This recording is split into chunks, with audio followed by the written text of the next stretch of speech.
اسی طرح 10 محرم الحرام سن 60 ہجری میں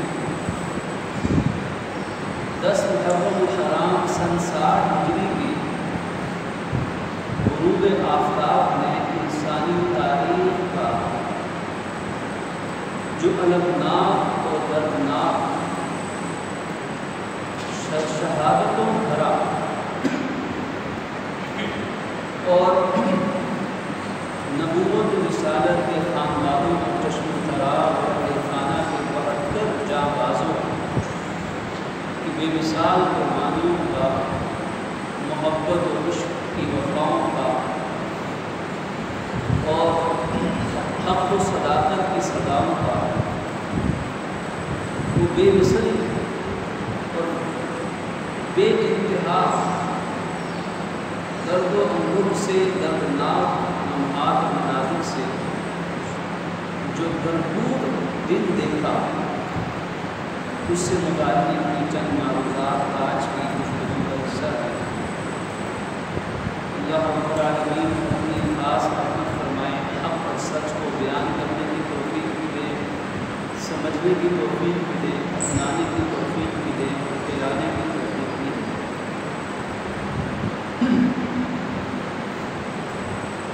نواسہ پیغمبر سیدنا حضرت امام حسین رضی اللہ تعالیٰ عنہ خانوادہ نبوت کے وہ عظیم چشم و چراغ چمنستان پیغمبر کے وہ خوبصورت ترین پھول ہیں کہ ہجرت کے 4 سال کے بعد جو ایک ایسے گھرانے میں قدم رکھتے ہیں کہ جس گھرانے پر رحمت للعالمین کا براہ راست سایہ ہے. سائے سے مراد ان کی شفقت ہے، ان کی رحمت ہے، ان کے سائے عاطفت کے اندر وہ گھرانہ پروان چڑھ رہا ہے. جس گھرانے کے والی، جس گھرانے کے بڑے، جس گھرانے کے سربراہ وہ امام الانبیاء صلی اللہ علیہ وآلہ وسلم. ہم ذرا دیکھیں کہ تربیت گاہ کیا ہے، مکتب کیسا ہے، کہاں سے اس عظیم ہستی نے تربیت حاصل کی ہے. امام الانبیاء صلی اللہ علیہ وآلہ وسلم کی بارگاہ نبوت ہے.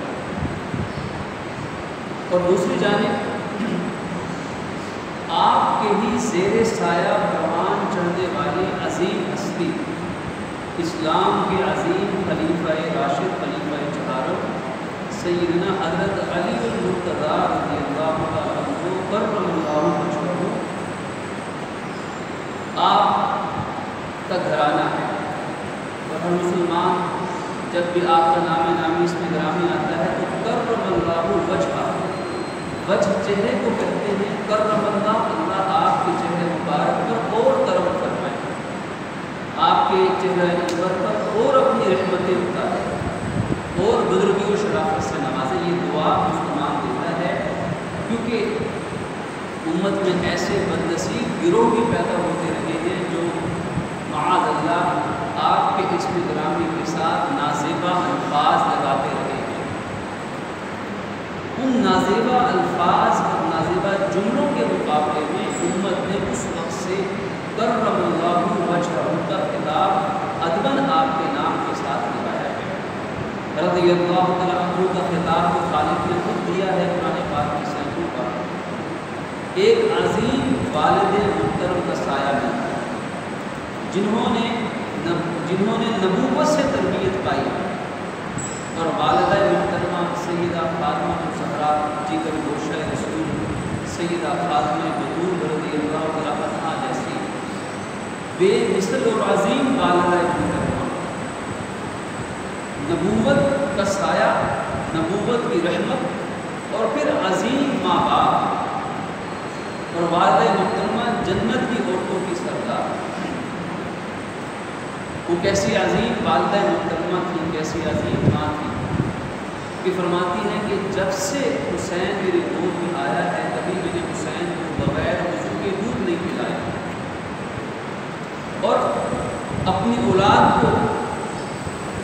تعلیم تربیت دے رہی ہوتی ہیں اور بیٹا گود میں ہوتا ہے اور بی بی فاطمہ الزہرا رضی اللہ تعالیٰ عنہا کی زبانیں مبارک پر ہر وقت قرآن کے ترانے جاری ہوتے ہیں. ایسی پاکیزہ والدہ محترمہ، ایسی عظیم ہستی کے گود میں پرورش پانے والے یہ عظیم، یہ معصوم یہ بچہ ہجرت کے 4تھے سال ان کی پیدائش ہوتی ہے. اللہ کے نبی صلی اللہ علیہ وسلم تشریف لاتے ہیں، اپنی گود میں ڈالتے ہیں، چومتے ہیں. آپ قسمت کا سکندر، مقدر کا سکندر کسے کہیں گے؟ کہ سید حضرت حسن ہوں یا سید حضرت حسین ہوں، اللہ کے نبی صلی اللہ علیہ وسلم کا لعاب دہن، آپ کا تھوک مبارک سب سے پہلے ان کے منہ مبارک میں داخل ہوتا ہے. اللہ کے نبی خود تحریک کرتے ہیں، یعنی کھجور کو اپنے دانتوں سے چبا کر اس میں اپنا لعاب شامل فرما کر سب سے پہلے جو بچے کو گھٹی دی جاتی ہے وہ امام الانبیاء صلی اللہ علیہ وسلم کی نبوت کا لعاب دہن ہے. آپ نام حسین خود تجویز فرماتے ہیں، اللہ سے دعا مانگتے ہیں نیک بختی کی، سعادت مندی کی، برکت کی. اور صحابہ فرماتے ہیں کہ اللہ کے نبی صلی اللہ علیہ وسلم کا چہرہ مبارک 14ویں رات کے چاند سے زیادہ خوشی سے چمک اٹھا ہے اپنے لاڈلے پیارے حسین کو دیکھتے ہوئے. تو کیسا عظیم منظر ہوگا. کہ جب اللہ کے نبی صلی اللہ علیہ وسلم اپنے اس پیارے اور محبوب نواسے سے محبت کا اظہار فرما رہے ہیں، یہ حسین کو حسین ہے، ان کے کان میں آذان اور اللہ کا پیغام سب سے پہلے اللہ کے نبی صلی اللہ علیہ وسلم کی زبان اقدس سے پہنچا ہے۔ دائیں کان میں آذان حضور نے دی ہے، حضرت حسین نے، اور اقامت بھی بائیں کان میں حضور نے خود کہی ہے، حضرت حسین نے۔ اسی سے اندازہ لگانے کی کوشش کر سکتے ہیں کہ اگر اذان اللہ کے نبی نے دی ہو تو پھر حسین کی امامت میدان کربلا کے اندر کیسے عظیم الشان۔ اگر اذان اللہ کے نبی کی سن کر، اقامت اللہ کے نبی کی سن کر حسین نماز ادا کرتے ہوئے تو آپ کی نماز کیسی عظیم الشان نماز ہوگی۔ آج ہر مسلمان کے لیے آپ کی نماز، اللہ کے سامنے جھکنا، اللہ کی بارگاہ میں سجدہ ریز ہونا ہر مسلمان کے لیے مشعل راہ بن چکا ہے آپ کی شہادت کی وجہ سے، کہ آپ نے اپنی جان آفرین کے حوالے کر دی، لیکن دنیا کے تمام مورخین اس بات پر متفق ہیں کہ آپ نے اپنی گردن کٹوانا تو برداشت کر لیا لیکن نماز چھوڑنا برداشت نہیں کیا۔ وہ کیسے راز و نیاز کے سجدے ہوں گے، وہ کیسے عبادت ہوگی؟ اسی لیے کسی نے کہا تھا کہ نہ مسجد میں، نہ مندر میں، نہ بیت اللہ کی دیواروں کے سائے میں نماز عشق ادا ہوتی ہے تلواروں کے سائے، کہ تلواروں کے سائے تلے کی موت سر پہ کھڑی ہے اور دشمن کا لشکر موجود ہے، لیکن سیدنا حضرت حسین پورے لشکر، پورے قافلے کی امامت کرواتے ہیں، اور تمام مسلمان مرد، تمام مسلمان باجماعت نماز اس کرب و بلا کی وادی کے اندر بھی ادا کرتے ہیں۔ سیدنا حضرت حسین اللہ کے نبی کے خانوادے کے وہ عظیم بہار ہیں۔ سیدنا حسین امت کے وہ دلدار ہیں۔ سیدنا حضرت حسین سیدنا حضرت علی کے وہ چشم و چراغ ہیں، سیدہ بی بی فاطمہ الزہرا کے وہ نور چشم ہیں، آل رسول کے وہ تاجدار ہیں، دوش نبوت کے وہ شہسوار ہیں، کہ امت آج تک آپ کی قربانیوں کو یاد رکھے ہوئے۔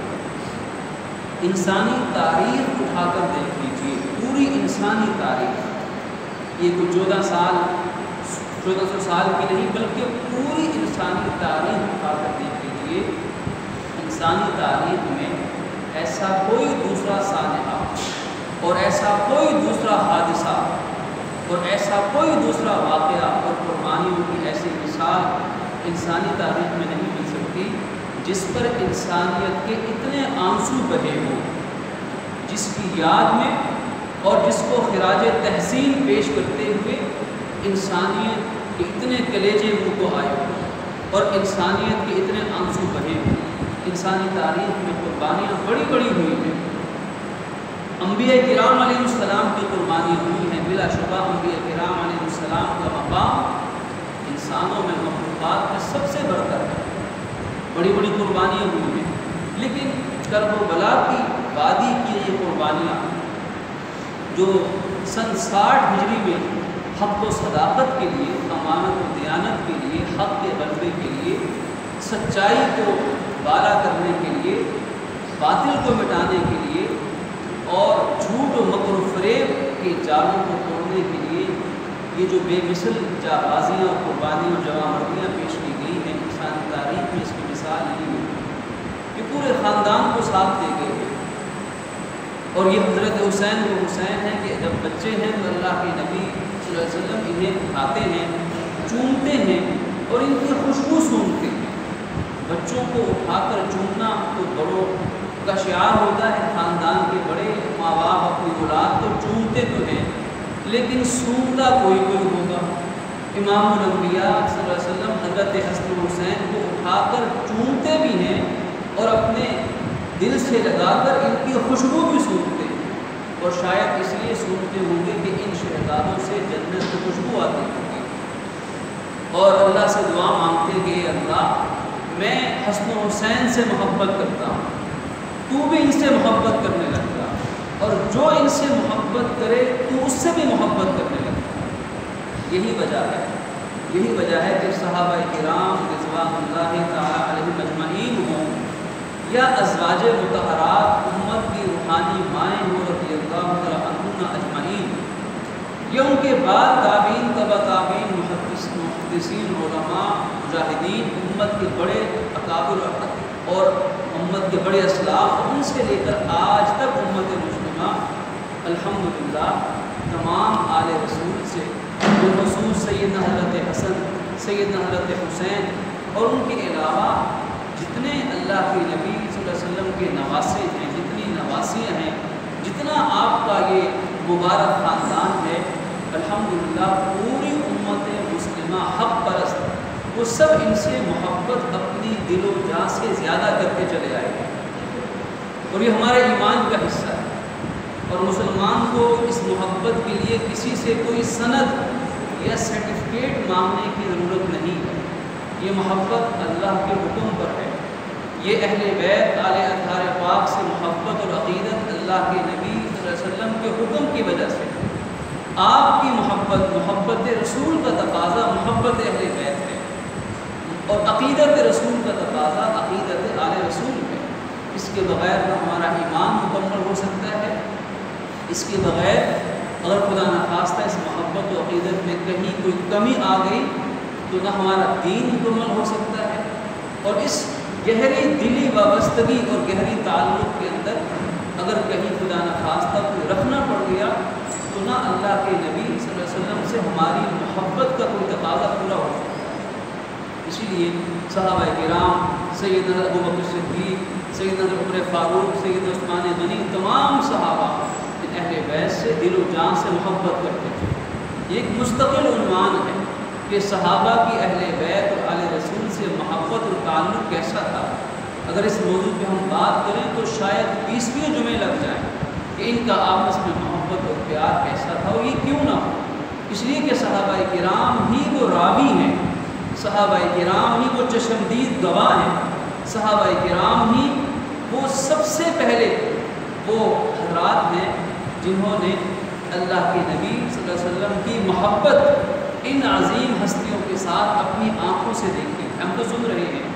ہم تو سن کے بیان کرتے ہیں، ہم تو پڑھ کے بیان کرتے ہیں، لیکن صحابہ وہ عظیم ہستیاں تھیں جو اللہ کے نبی کی محبت کا خود اپنی آنکھوں سے مشاہدہ کرتے تھے، جو محبت آپ کے ان عظیم ہستیوں اپنے نواسوں نواسیوں کے ساتھ ہے۔ اس لیے وہ سب سے پہلے گواہ بھی تھے، اور اللہ کے نبی صلی اللہ علیہ وسلم کے بعد سب سے زیادہ محبت اور پیار اور شفقت کا تعلق صحابہ کرام کا ہی اہل بیت علیہ رضوان کے ساتھ دنیا میں موجود تھا۔ سیدنا حضرت حسین جرت کے شخصابار، شجاعت کے پیکر، سخاوت کے عظیم راہی، اور محبت اور محبت الہی، محبت رسول صلی اللہ علیہ وسلم کے ایسے روشن نشان تھے کہ ساری زندگی اللہ اور اس کے رسول کی اطاعت میں گزاری ہے۔ آج ہم ان کا نام لیتے ہیں الحمدللہ، ان کی محبت کا تذکرہ کرتے ہیں، اللہ کی رحمت و توفیق سے ان کا نام لینا بھی بابرکت ہے، ہمارا ایمان ہے۔ لیکن نام لینے کے ساتھ ساتھ جو آج کے دور کا بڑا تقاضا ہے وہ ان کی سیرت کو پڑھنا ہے کہ ان کی زندگیاں کیسے گزری تھیں۔ صرف ہم کہتے ہیں کہ صرف نام لینا کافی نہیں، بہت بڑی سعادت ہے، صرف محبت کا اقرار اور اظہار کافی نہیں، یہ بھی بہت بڑی بات ہے، لیکن نام لینے کے ساتھ ساتھ محبت اور عقیدت کا اظہار کرنے کے ساتھ ساتھ ان کی محبت کا جو بڑا تقاضا آج مجھ سے اور آپ سے پوری امت مسلمہ سے ہے وہ یہ ہے کہ ان کی سیرت اور کردار کو پڑھا جائے۔ 10 محرم الحرام یوم عاشورہ کا دن جہاں آپ کی شہادت کی لازوال داستان کی یاد تازہ کرتا ہے، وہاں ساری امت مسلمہ کے لیے ایک سوالیہ نشان بھی ہے، اور وہ سوالیہ نشان ہر ایک اپنے ضمیر کے گریبان میں جھانک کر خود اس کا احتساب کر سکتا ہے کہ میں نے ان بڑوں کا نام بھی لیا، محبت کا اظہار اور اعلان بھی کیا، اقرار بھی کیا،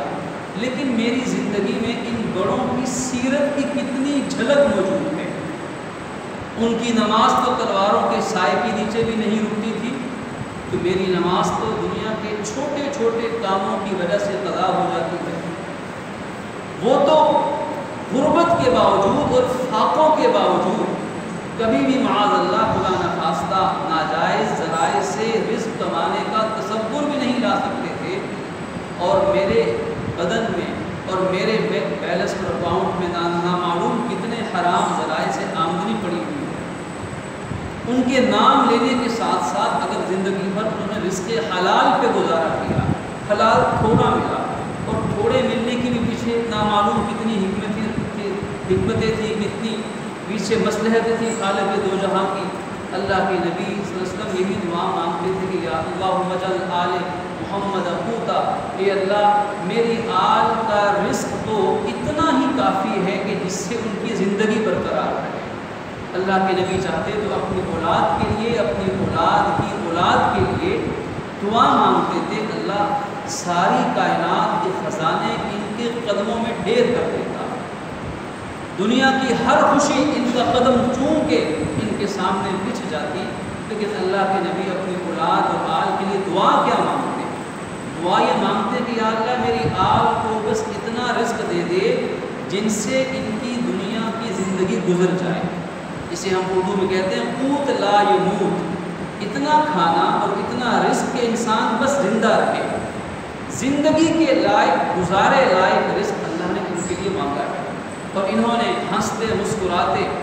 اسی رزق پر قناعت کی ہے، اسی رزق پر کفایت کی ہے، اور کبھی معاذ اللہ حرام کا سوچا بھی نہیں، بلکہ حرام کا تصور بھی ان کی نگاہ میں حرام تھا۔ تو ان کی سیرت و کردار رزق حلال پر زندگی گزارنے کی تبلیغ ہے۔ ان کی سیرت و کردار محبت اور باہمی ہمدردی کا سبب ہے۔ آپ کی سیرت و کردار سے باہمی محبت، باہمی مساوات، حق کا ساتھ دینا، حق والوں کا ساتھ دینا، آپ کی سیرت و کردار سے یہ بہت بڑا سبب آج امت مسلمہ کو مل رہا ہے۔ اسی طرح آپ کی سیرت و کردار کا ایک بہت روشن پہلو جس کی آج امت مسلمہ کو ضرورت ہے، وہ ہے احساس کا پہلو۔ اللہ کا احساس، نبی کا احساس، دین کا احساس، خونی رشتوں کا احساس، انسانیت کا احساس، دینی غیرت اور حمیت آپ کی سیرت و کردار کا بہت روشن باب ہے۔ جہاں دین پر آنچ آتی ہو، جہاں اللہ اور اس کے رسول کے دین پر کوئی حرف آتا ہو، تو وہاں آپ نے اپنی زندگی کو خون سے تعبیر کر دیا، وہاں آگ اور خون کی وادیوں کے اندر اور ندیوں کے اندر آپ نے گزرنا برداشت کر لیا، لیکن اپنے گمان اور عقیدے اور نظریے کے مطابق دین پر آنچ نہیں آنے دی۔ یہی وجہ ہے کہ آپ جس بات کو حق سمجھتے تھے وہ بات یہ تھی کہ آپ یزید کو خلافت کا حقدار اس لیے نہیں سمجھتے تھے کہ وہ اپنے عمل کے اندر باکردار نہ تھا ان کی نگاہ، اسی لیے آپ چاہتے تھے کہ میں اس سے بیٹھ، اس سے بات چیت کر کے یا تو وہ حق پر آ جائے یا وہ خلافت کا جو حقدار اسے خلافت مل جائے۔ آپ نے مدینہ طیبہ مکہ مکرمہ سے اپنے سفر کا جب آغاز کیا تو بڑے بڑے صحابہ نے، حضرت عبداللہ ابن عمر نے، عبداللہ ابن عباس نے، بڑے بڑے صحابہ اور اہل بیت میں سے بڑے حضرات نے بھی آپ کی منت سماجت کی کہ آپ مت جائیے، آپ مت جائیے۔ تو آپ نے فرمایا میں نے ارادہ کر لیا ہے، اور آپ نے وہاں سے رجب کے مہینے میں جب رخت سفر باندھا ہے، کوفہ کی طرف جانے کا ارادہ کیا ہے، اب خاندان کے ساتھ ہے۔ کچھ دور پہنچ کر راستے میں اپنے عظیم جانثار اور اسلام کے عظیم شیر دل ہستی سیدنا حضرت مسلم بن عقیل کو آپ نے روانہ کیا کہ مسلم تم جاؤ اور جا کے کوفہ کے حالات و واقعات دیکھو۔ حضرت مسلم بن عقیل کوفہ پہنچتے ہیں، 12,000 کے لگ بھگ کوفی آپ کے ہاتھ پر بیعت کرتے ہیں اور ساتھ نبھانے کا وعدہ کرتے ہیں۔ آپ حضرت حسین کو خط لکھ دیتے ہیں کہ کوفہ کے حالات بہتر ہیں، لوگ آپ کے منتظر ہیں، آپ تشریف لے آئیے۔ لیکن یہ کوفہ کے لوگ عجیب مزاج و فطرت کے حامل لوگ تھے،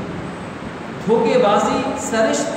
فتنہ و فساد، مکر و فریب اور مفاد پرستی شاید ان کے خون میں اس وقت رچا بسا تھا کہ جب ان کو پتہ چلا کہ عبید اللہ ابن زیاد یہاں کا گورنر ہے، بن چکا ہے، انہوں نے یکسر حضرت مسلم بن عقیل کو اکیلے تنہا چھوڑ دیا۔ حضرت ہانی نے آپ کو اپنے گھر میں پناہ دی اور آخرکار حضرت مسلم بن عقیل کو بھی شہید کیا گیا اور حضرت ہانی کو بھی شہید کیا گیا۔ یہ کوفہ کی سرزمین وہ تھی کہ جو اس وقت سیاست کا جو کہہ لیجیے کہ ایک ایسا گڑھ بن چکی تھی جس کا اندازہ اس چیز سے لگایا جاتا ہے کہ یہاں کے رہنے والوں کے ذہن میں مختلف اقوام کے، مختلف قبائل کے، مختلف سیاست کا پس منظر رکھنے والی قومیں اس وقت کوفہ کے اندر آباد تھیں کہ حضرت عثمان کی شہادت میں بھی ان کوفیوں کی سازشیں شامل حال تھیں۔ حضرت علی کرم اللہ وجہہ سے محبت کا اظہار بھی کرتے تھے، لیکن آپ کی پوری خلافت میں آپ کو پریشان بھی کیے رکھا، حتیٰ کہ عالم یہ تھا کہ حضرت عمر فاروق کے دور خلافت میں فاتح عراق کے فاتح، کوفہ شہر کے بانی حضرت سعد بن ابی وقاص جو اس کوفہ کے رہنے والوں کے محسن تھے، ان کے خلاف بھی سیاست جاری رکھی اور یہاں تک ان پر اعتراض کر دیا اور خلافت عثمانی فاروقی میں یہ خط لکھ بھیجا کہ حضرت سعد ہمیں نماز اچھی نہیں پڑھاتے ہیں۔ کہاں حضرت سعد وہ صحابی ہیں جو عشرہ مبشرہ میں شامل ہیں، اللہ کے نبی سے جنت کی بشارتیں سننے والے ہیں، عراق فتح کیا، کوفہ آباد کیا، لیکن سازشی دماغ دیکھیے کہ یہ تو نماز اچھی نہیں پڑھاتے ہیں۔ یہی وہ لوگ تھے کہ حضرت سیدنا حسن کے زہر دلانے کے اندر بھی ان کا کردار تھا۔ اور اب سن 60 ہجری تھی، حضرت حسین کے ساتھ ان کا معاملہ کیا ہوا؟ بعض روایات میں تاریخ الخلفاء کتاب علامہ سیوطی کی لکھی ہے، اس میں بڑا عبرتناک واقعہ لکھا ہے کہ آج بھی جامع مسجد کوفہ جو دنیا کی قدیم ترین مساجد میں آج بھی موجود ہے، اس جامع مسجد کوفہ کے قریب ایک کھنڈرات نما قلعہ نما ایک عمارت ہے جسے دارالعمارہ کہا جاتا ہے۔ یہ دارالعمارہ نامی عمارت یا بلڈنگ یہ پہلی صدی ہجری کے اندر مسلمانوں کی سیاست کا بڑا ایک مرکز سمجھا جانے والا وہ قلعہ نما ایک بلڈنگ یا عمارت ہے۔ کہتے ہیں کہ اس عمارت کے اندر جو سیاست کا گڑھ اور مرکز تھا، عبد الملک بن مروان خلیفہ اور حاکم وقت وہاں ایک چارپائی پر لیٹا تھا، اور عبد الملک بن عمر لیسی جو اس واقعے کے راوی ہیں وہ پاس کھڑے تھے۔ تو اس نے کہا کہ امیر الخلیفہ مسلمین امیر المؤمنین، آج آپ جس عمارت کے اندر موجود ہیں یہ بڑی ہیبت ناک عمارت ہے۔ ایک وقت وہ تھا کہ جب اس عمارت کے اندر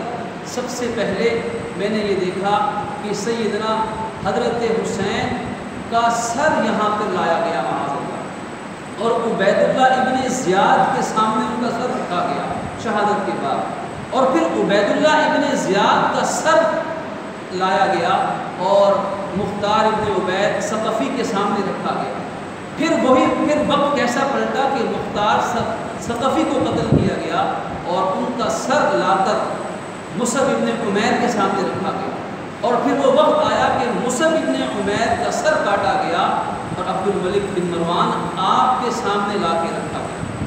کہتے ہیں کہ جب اس نے یہ ساری داستان سیاست سنی تو اس کے رونگٹے کھڑے ہو گئے اور اس پہ ہیبت طاری ہو گئی، اور وہ اس نے اس دارالعمارہ کو چھوڑ کر کسی اور جگہ کو اپنا مسکن بنا لیا۔ تو یہ کوفہ کی سرزمین تھی کہ جنہوں نے پہلے دعوت دی، بلایا، اور جب وقت آیا تو ساتھ چھوڑ دیا۔ حضرت حسین نے کوفہ سے آنے والے ان لشکریوں کو کہا تھا اور اپنے ساتھ خطوط کی بوریاں کھول کے دکھایا تھا کہ بتاؤ یہ خط تم ہی لوگوں نے نہیں لکھے تھے، آج تم میرے مقابلے میں آئے ہو۔ تو یہ وہ سرزمین تھی کہ جہاں اللہ نے بڑے بڑے علم و فضل کے مینار نور بھی پیدا کیے ہیں، جہاں بڑے بڑے اولیاء پیدا ہوئے ہیں، بڑے بڑے اسلام کے خدمت گزار پیدا ہوئے ہیں، لیکن یہاں ایسے معاملات بھی رہے۔ تو بہرکیف یہ کرب و بلا کی وادی اور یہ واقعہ کربلا، یہ شہادت سیدنا حسین، یہ شہادت اہل بیت، یہ عظیم شہ سواروں کی یہ عزم و ہمت کی داستان آج ساری امت مسلمہ کے لیے محبت اور وحدت کا پیغام ہے۔ ہمارے ذمہ لازم ہے کہ زندگی کے ہر قول و فعل کے اندر اللہ اس کے رسول کی اطاعت کو اپنے لیے مشعل راہ بنائے، اپنے لیے حرز جاں بنائے، دین کی محبت، سنت نبوی کی پیروی، دین کو اور دین کے احکامات کو اور دین کی محبت اور غیرت کو اپنی زندگی کے تمام ترجیحات میں سر فہرست رکھنا، اللہ کے نبی سے وفا کرنا، صحابہ اہل بیت آل رسول سے محبت و عقیدت رکھنا، اس محرم الحرام کے مہینے میں ان کی ان قربانیوں سے سبق سیکھنا اور ان سے روشنی حاصل کرنا اور اپنے سیرت و کردار کو بہتر سے بہتر فکر میں لگنا اور اس محرم کے مہینے میں کوشش کرنا کہ تمام چیزیں سنت کے مطابق ادا ہوں۔ کوئی ایسا عمل، کوئی ایسا قول و فعل جو صبر کے خلاف ہو، جو بد امنی کی وجہ بننے والا ہو خدا نخواستہ، یا بدعات کے زمرے میں آتا ہو، ایسی تمام چیزوں سے اپنے آپ کو بچانا۔ اور کل 9 محرم الحرام ہے، پرسوں 10 محرم الحرام ہے۔ 10 محرم الحرام کا روزہ رکھنا بہت بابرکت ہے، بڑی فضیلت آئی ہے۔ اللہ کے نبی صلی اللہ علیہ وسلم کی حدیث مبارک ہے کہ اللہ کے نزدیک رمضان کے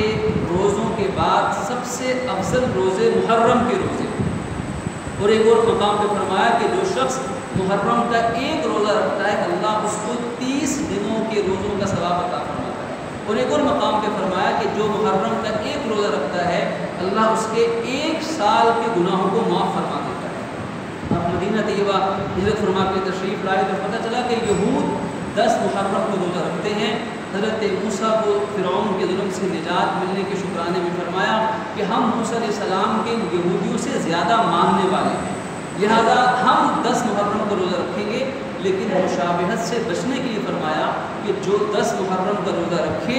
تو صرف اکیلے 10 کی تاریخ کا نہ رکھے، بلکہ 7 یا 9 محرم کا رکھ لے یا 11 محرم کا رکھ لے۔ تو جب دین کے اندر بھی یہود و نصارہ کی مشابہت اور ان کے طریقے کو اپنانا جائز نہیں ہے تو دنیا کے کاموں میں کیسے جائز ہوگا؟ تو 9 اور 10 محرم اور اس کے بعد والے ایام کے اندر روزہ رکھنا، کم از کم 2 روزے 10 کے ساتھ ملا کر صدقہ خیرات کرنا، اللہ کی بارگاہ میں حاضر ہو کے توبہ کرنا۔ یہ دن توبہ کا ہے۔ 10 محرم الحرام تو توبہ قبول ہوگی، اپنے گھر والوں پر اپنی وسعت کے مطابق خرچ کرنا، یہ وہ سارے نیک اور اہم اعمال ہیں جو اس مہینے میں کرنے والے ہیں۔ اللہ رب العالمین ہمیں توفیق